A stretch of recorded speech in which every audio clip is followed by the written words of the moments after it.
देखो आ प्रेमनो प्रवाह जो जननी जोड़ सखी नहीं जडेर लो जगमा जननी जोड़ सखी नहीं जडेर लो। દરેક યુવાનોને મારી દિલથી પ્રાર્થના છે, ભલે રામ ને કૃષ્ણ ની મહાદેવ ની સેવા ન થાય કોઈ વાંધો નહીં, આપની માની સેવામાં દરેક દેવતાઓની સેવા સમાયેલી છે। आपकी प्रशंसा करते करते आपकी माँ की आंख भीनी होनी चाहिए कि मेरे बेटे जैसा किसी का बेटा नहीं, और आपकी माँ ऐसा बोले कि जैसा मेरा बेटा है सेवाधारी ऐसा ऐसा सबको बेटा मिले, ऐसा गुणवान बेटा होना चाहिए। और हम दिल से कहते हैं, आपके घर में जो आपके जीवित माता है ना अभी, तो आप जैसा कोई बड़ा भाग्यवान कोई व्यक्ति नहीं है। बाकी तो माँ की आंख बंद होने के बाद सिर्फ फोटो रहता है। माँ हमारे लिए तीर्थ है, माँ हमारे लिए देवताओं का स्थान है, ये माँ है। हे जगनो आधार एनी आगड़ी रे लो, हे जगनो आधार एनी आगड़ी रे लो, चितड़ू हे काळजामा कैक भर्या कोड रे जननी जोड़ सकी नहीं जड़े लो, जननी जोड़ सकी नहीं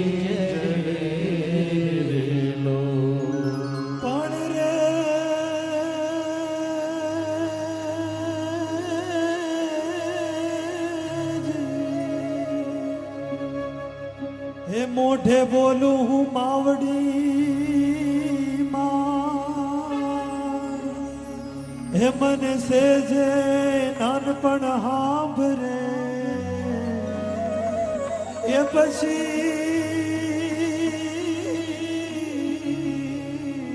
मोटपनी बधी मजा ये मन कड़वी लागे कागड़ा પછી મોટપની બધી મજા એ મને કડવી લાગે કાગડા। હે અમીની ભરેલી એની આખડી રે લો, એ માં અમીની ભરે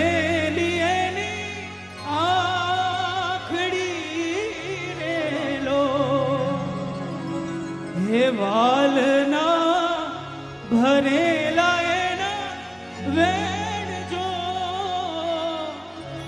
जननी जोड़ सकी नहीं जड़े रे लो,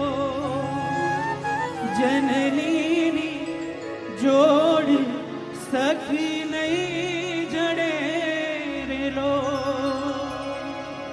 माँ की सेवा करने का कर्तव्य सिर्फ बेटाओं को नहीं है, बेटियों की भी जिम्मेदारी है माँ का ख्याल रखना। ऐसा नहीं कि एक बेटा ही माँ का ख्याल रखे, हर बेटी का भी कर्तव्य होता है कि माँ दुखी है तो बेटे का भी कर्तव्य बनता है। एक वृद्धाश्रम की मुलाकात में गया था, एकदम सच बात, स्थान नहीं दिखाऊंगा, शहर का नाम नहीं कहूंगा। एक में बुढ़ी माई को मिला था, उसको 3 बेटियां थी, एक बेटी कनाडा अमेरिका और एक लंदन में रहती थी। ये माँ सड़ रही थी, मैंने कहा माँ को आपकी बेटी का मुझे नंबर दीजिए, और इतनी वयोवृद्ध, इतनी थकी पकी हुई, क्योंकि मां ने भाव में आकर सब मिलकर बेटियों को बांट दी और सभी बेटियां पां खाने पर विदेश में सेट हो गई और इसकी मां वृद्धावस्था में दुखी हो रही है। मैंने पूछा ट्रस्टियों को, फंड बंड भेजते हैं? फंड भेजने की क्या बात करो, यहां का फोन भी नहीं उठाती। इसीलिए हर बेटियों को मैं हृदय से प्रार्थना करता हूं, आपका भाई आपकी मां की सेवा ना करे तो आपका कर्तव्य है, आप भी करो, ख्याल रखना चाहिए। और एक बात और बहनों के लिए, आपका पति संस्कार संपन्न और व्यवस्थित हो और योग्य हो तो 10 बार आपके पति की मां को प्रणाम करना चाहिए। मतलब आपकी सास, उनको बार बार धन्यवाद देना चाहिए, क्या संस्कार दिया है आपने, ये बात है। और एक दूसरी बात चिंतनकारों से सुनी हुई, आपके बेटे को आप श्रवण कुमार बनाना चाहते हैं, हर मां बेटे को श्रवण कुमार बनाना चाहते हैं तो आपके पति को श्रवण कुमार बनने दीजिए। क्या आपका पति है, कोई मां का बेटा भी है, कोई बाप का बेटा भी है, उसका भी कर्तव्य है, उसके माता पिता का आदर सेवा। अभी हम कहाँ इंद्राल में गया था तो हमारे जो कथा का आयोजक थे हमारे यतिन भाई, मैंने कहा आप कहाँ रहते हैं? तो उसने कहा मैं छोटा था तब मेरी माँ तो मर चुकी थी तो मैं मेरे काका के साथ रहता हूँ। वास्तव में काका के उनके साथ रहते थे, लेकिन उसने जवाब ऐसा दिया कि मैं उनके साथ रहता हूँ। आपके बुजुर्गों को आप नहीं रख सकते हैं, आप उनके साथ रहते हैं, ऐसा भाव प्रकट करें। और कथा का तो विस्तार बहुत हो सकता है। माँ और बेटी मिले, माँ वीरणी ने कहा जाइए यज्ञ का दर्शन करके वापस आओ, हम दोनों बैठकर सुख दुख की बातें करेंगे, माँ और बेटी। लेकिन माँ वीरणी को पता नहीं है कि सती यज्ञ नारायण का दर्शन जाएगी और वापस आने वाले ही नहीं। माँ को तो पता नहीं कि यज्ञ में जाएगी, अपने देह का त्याग करेगी, कुछ भी पता नहीं माँ वीरणी को। और कह रहे कि जा बेटा जल्दी यज्ञ नारायण का दर्शन करके आओ मेरे पास, हम दोनों सुख दुख की बातें करेंगे। ये जीवन का रहस्य है, ये जगत का रहस्य है। किसकी पहली मुलाकात है, किसकी अंतिम मुलाकात है, किसी को मालूम नहीं है। इसलिए जीवन मार्ग में जो मिले उनके साथ मधुर प्रेमाल आदर के साथ व्यवहार करें। दूसरे के साथ तो बात सही, लेकिन घर के सभ्यों के साथ आदर से व्यवहार करें। कब हमारी अंतिम मुलाकात हो जाए पता नहीं रहता, बाकी मन की मनमा रह जाएंगे। अरे आज सुबह में मैंने पति को विदा किया, ऐसा हो गया, वापस आया ही नहीं। और पति कहता है कि मेरी पत्नी को सुबह में झगड़ कर मैं नौकरी पर बिजनेस पर गया और शाम को आया तो मेरी पत्नी पूरे जीवन भर डंक रहता है।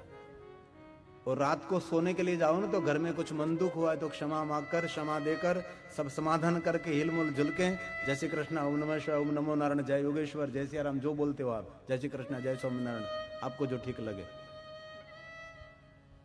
आदर के साथ अपने अपने कमरे में सोने के लिए जाओ। बाकी हम रात में आंख बंद करते हैं, कभी जागे नहीं, कहीं लोग नहीं जागते, कहीं लोग सोए रहते हैं। और एक बात याद रखना, नींद में सुबह में जागते हो ना, आंख खुलते भगवान को आभार व्यक्त करना चाहिए, भगवान आपने मुझे जगा दिया। कहीं लोग सो गए तो जागे ही नहीं, पूरी लंबी नींद सो गए, लेकिन भगवान ने कृपा की कि हम जाग गए। भगवान ने कृपा की। 2 दिन पहले कहता हूं, फिर से याद दिलाओ तो अंतिम दिन है। हमारे माथे ऊपर से पूरा कोरोना काल चला गया, 2 साल कोरोना काल की चली गई। ईश्वर का आभार मानना, आप जीवित हैं। कितने कोरोना काल में कोरोना उनका भक्षण कर गया, और भगवान का आभार मानना, भगवान इतना कोरोना काल बीत गया, हम जीवित हैं। और पता लगा हम इसीलिए जीवित हैं कि आपकी कथा सुनने के लिए हम जीवित रह गए। प्लास्टिक के पैकिंग में जलाकर फूंक दिया, है ना? हम जीवित रहे, भगवान का उपकार मानो, हम जीवित रहे। और भगवान को कहना अभी भी जीवित रहेंगे और जगत हित के लिए कुछ काम करेंगे, हम आपका भजन करेंगे और महादेव हम आपको याद करेंगे। इसलिए जीवन रहस्य से भरा हुआ है। सती गई, यज्ञ नारायण, कहीं जगह पर शिव का स्थान नहीं। सती को दुख हुआ, पिता के साथ वार्तालाप किया और पिता की वाणी में अभिमान दिखाई दिया। सती ने कहा था जगदम्बा ने कि आपकी पुत्री बनकर मैं आऊंगी, लेकिन जब आप में अहंकार की मात्रा बढ़ेगी तब मेरे देह का मैं त्याग करूंगी। आज सती ने वृषकेतु भगवान शिव को याद करके अंग में से अग्नि को प्रकट किया, जलकर भस्म हुई। अंतिम श्वास श्री हरि के पास से वरदान मांग लिया कि जन्म जन्म तक मुझे शिव मिले, महादेव मिले। सती मरत हरिजन बरु मागा जन्म जन्म पद, महादेव का सानिध्य मुझे मिले। सती ने अपना देह का त्याग किया। भगवान शिव को मालूम हुआ, शिव जी ने जटा पछाड़ी नहीं, जटा में से एक लट खोलकर वीरभद्र को प्रकट किया है और वीरभद्र को आज्ञा दी दक्ष के अभिमान को मिथ्या करे। वीरभद्र आकाश मार्ग में ललकार करने लगे। प्रजेश नगर में सबको मालूम हो गया शिव का कोप है। भृगु ऋषि समझाने लगे कि अब दक्ष आपकी कोई रक्षा नहीं करेंगे, मैं भी नहीं, मैं आपका सदगुरु हूं, लेकिन शिव का कोप जहां होता है वहां मैं भी रक्षा नहीं कर सकता। सभी देवता सुन भागने लगे, मेहमान सब, यज्ञ का विध्वंस होने लगा, होनी अनहोनी होने लगी। भृगु ऋषि ने वहां प्रार्थना की, लेकिन कुछ भी प्रार्थना नहीं चली और वीरभद्र ने आक्रमण करके दक्ष को दंड देकर मस्तक अलग कर दिया, यज्ञ कुंड में जलकर भस्म हुआ। भृगु की प्रार्थना से महादेव वहां प्रकट हुए, भृगुनाथ महादेव। और भृगु ऋषि को कहा आपने मुझे याद किया, आप मेरे परम भक्त हैं। भृगु ने कहा मेरे दक्ष को जीवित करें। महादेव ने कहा आपके दक्ष के लिए कोई मस्तक ले आओ। जलकर भस्म हुआ यज्ञ कुंड में पशु का मस्तक महादेव के हाथ में दिया। सजीवन मंत्र का प्रयोग किया महादेव ने दक्ष के धड़ पर, पशु का मस्तक। और दक्ष महाराज ने क्षमा मांगी और प्रार्थना की है, महादेव अहंकार अभिमान में, घमंड में मैं आपको भूल गया। अभिमान परमात्मा को भुला देता है। अभिमान से बहुत कुछ नुकसान हो सकता है। इसलिए नम्र विनम्र हमारी पहचान है। नम्रता हमारी आगवी एक श्रेष्ठ पहचान मानी जाती है। और दक्ष महाराज ने शंकर भगवान को कहा महादेव मेरी स्तुति का स्वीकार करो। प्रजेश बोले नमामि देवं वरदं वरेण्यं नमामि देवं सना निरंतर है सनातन है परमात्मा। नमामि देवादिमपीश्वरं हरं नमामि शम्भु जगदेकबन्धु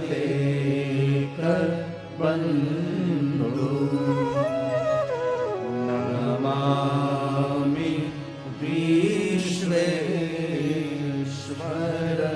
विश्वरूपं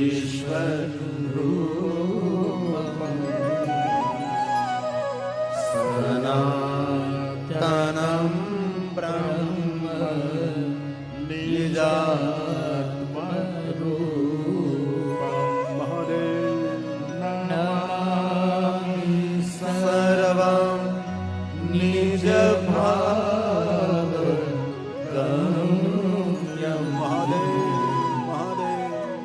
वरं वरेण्यं वरदं नतोऽस्मि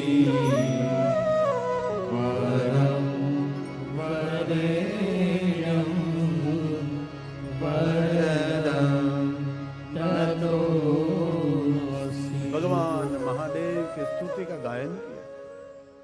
तब शंकर भगवान ने बहुत सुंदर बात है कि जीवन में याद रखने जैसे शंकर जी ने कहा, दक्ष सुनो, आप दूसरों के साथ कभी ऐसा बर्ताव नहीं करना चाहिए कि आपके बर्ताव से दूसरों को दुख हो। दक्ष याद रखना, दूसरों के साथ जितना जैसा व्यवहार करते हैं ऐसा व्यवहार हमारे लिए फलित होता है। याद रखना ये बात, ये महादेव ने दक्ष महाराज को कही है और शंकर भगवान स्वयं कह रहे हैं कि ब्रह्मांड का प्रारंभ आकाश में से, पाताल में से, कोई दिशा अनदिशा में से नहीं हो रहा है। जहां आप बैठे हैं, जहां आप खड़े हैं, वहां से ब्रह्मांड का प्रारंभ हो रहा है। कभी खुले आकाश में रहना, सभी ब्रह्मांड के केंद्र में होते हैं। कहीं दुनिया में जाओ, यहां मंडप में बैठे तो आप कोने में बैठे, आप मध्य में बैठे, यहां बैठे, लेकिन ये परमात्मा का जो डूम है पूरा, इनमें सब केंद्र में रहते हैं। कोई भी दुनिया में जाओ, इसलिए जहां हम बैठे, जहां हम खड़े हैं, वहां से इस ब्रह्मांड का प्रारंभ होने जा रहा है। इसलिए महादेव ने कहा, जो आप बोलते हैं आपसे प्रारंभ होगा, जो आप कहते हैं आपसे प्रारंभ होगा, जो आप सोचते हैं आपसे प्रारंभ होगा। इसलिए मेरे ऋषि मुनियों ने क्या सूत्र दिया, सर्वे भवन्तु। कोई छोटा सूत्र नहीं है। ये सूत्र कहां से निकला? सर्वे भवन्तु सुखिनः। मेरे ऋषि मुनियों ने कहा पूरा भुवन सब सुखी हो, सबको आरोग्य मिले। सर्वे सन्तु निरामया, सर्वे भद्राणि पश्यन्तु,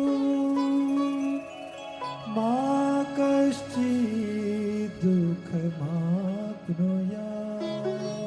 पहली पंक्ति ऋषि मुनियों ने बोली, नीचे की पंक्ति ये स्वयं भगवान ने बोली। ऋषि मुनियों ने कह दिया सबको सुख मिले, सबको आरोग्य मिले, क्योंकि ऋषि मुनि है, विश्व का कल्याण हो, जगत का कल्याण हो। लेकिन महादेव ने कह दिया नहीं नहीं, सबको सुख नहीं मिलता, सबको आरोग्य नहीं मिलता। सुख और आरोग्य उनको मिलता है जिनकी भद्र भावना हो, उनको सब कुछ मिलता है। जिनकी अभद्र भावना हो उनको कुछ नहीं मिलता। भद्रं कर्णेभिः शृणुयाम देवा, भद्रं पश्येमाक्षभिर्यजत्राः, स्थिरैरङ्गैः भद्र मतलब श्रेष्ठ, सर्वश्रेष्ठ, उनसे कोई श्रेष्ठ नहीं। भद्र देवहितं जदायुः, हरिः ओम्। भगवान महादेव ने कहा, दक्ष महाराज आपका वर्ताव आपके लिए फलित हुआ है, इसलिए कभी ऐसा वर्ताव नहीं करेगा हमारे वर्ताव से दूसरों को दुख हो, और जो बोलते हैं वही होगा। पूरे ब्रह्मांड का प्रारंभ जहां आप बैठे हैं, जहां आप खड़े हैं, वहां से ब्रह्मांड का प्रारंभ हो रहा है। वहां से आपकी दुनिया शुरू हो रही है। कैसे? तो कि शांत जल से भरा हुआ सरोवर है, इसमें जहां पत्थर गिरता है वहां से तरंगों का प्रारंभ होता है। ये तरंग पूरे सरोवर में फैलती है। वैसा ही जो आप बोलेंगे वही दुनिया में फैलेगा। इसीलिए सकारात्मक सोच, सकारात्मक व्यवहार, सकारात्मक वाणी, जो दुनिया आपको बनानी है, तो हम हृदय से कहते हैं दुनिया में ऊपर उठना है तो आपके शत्रुओं के लिए भी शुभ चिंतक बनो, आपके दुश्मनों के लिए भी शुभ चिंतक बनो कि मेरा दुश्मन का भी भला होना चाहिए। जो ऊपर उठना है, तो मैंने पहले भी कहा, दूसरी बार कहता हूं, आपके साथ किसी ने बुरा कर दिया है तो आपको उसका बदला नहीं लेना है। बदले की भावना आपको जला देंगी, आपको खुद को खत्म कर देंगी। इसलिए कभी बदला लेने का भाव नहीं। आपके साथ किसी ने बुरा किया है, 10 बार ने 50 बार बुरा किया है, लेकिन याद रखना उस बदला आपको नहीं लेना, ये प्रकृति उनका बदला ले लेंगे। आपको निश्चिंत रहना, बिल्कुल निर्लेप रहना है, बिल्कुल आपको कुछ नहीं करना है। ये प्रकृति हर पल हमारी हिसाब किताब रखती है। इसलिए ये बात जो उतरे जीवन में, तो मेरे कल्पेश ने जो योगदान दिया, कल्पेश ने मेहनत करके जो आयोजन किया है, ये कुछ उसमें से कुछ निकलेगा। गंगा में लाखों लोग नहाते हैं, लेकिन पवित्र तो कोई कोई लोग बनते हैं। नहाने वाले तो बहुत होते हैं, नहाने के लिए जाते हैं। पवित्र तो कोई कोई लोग होते हैं, जो श्रद्धावान, जो विश्वासु होते हैं कि ये गंगा कोई सामान्य जल नहीं, मेरे महादेव के मस्तक पर निकला हुआ ये अमृत है। ये लोग पावन हो जाते हैं, ये लोग धन्य हो जाते हैं। नमामि गंगे। कोई लोग कहते गंगा में नहाने से पवित्रता मिलती है। मेरे महादेव ने कहा, गंगा आपका कोई नाम लेंगे ना तो अभी मैं उसको मैं पवित्रता का दान करता हूँ। ये माँ गंगा। नमामि गंगे तव पाद पंकजम सुरासुरैर्वन्दित दिव्य रूपम भुक्तिं च मुक्तिं च ददाति नित्यं भावानुसारिणि सदा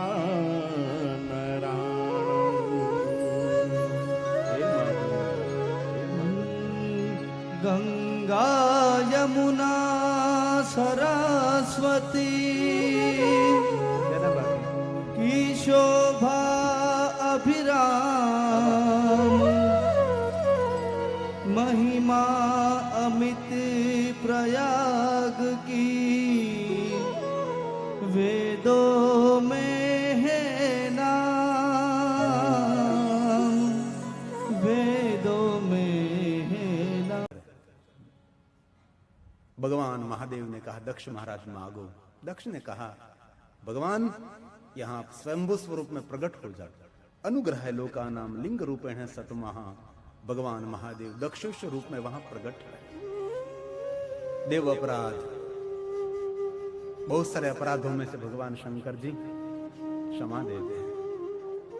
दक्षेश्वर महादेव, महादेव जी सती का शव लेकर हिमालय पहाड़ों के चट्टानों पर देवताओं ने श्री हरि विष्णु जी को कहा। विष्णु ने चक्र को छोड़ा, सती के अंग के टुकड़े जहां गिरे, शक्तिपीठों का प्रागट्य।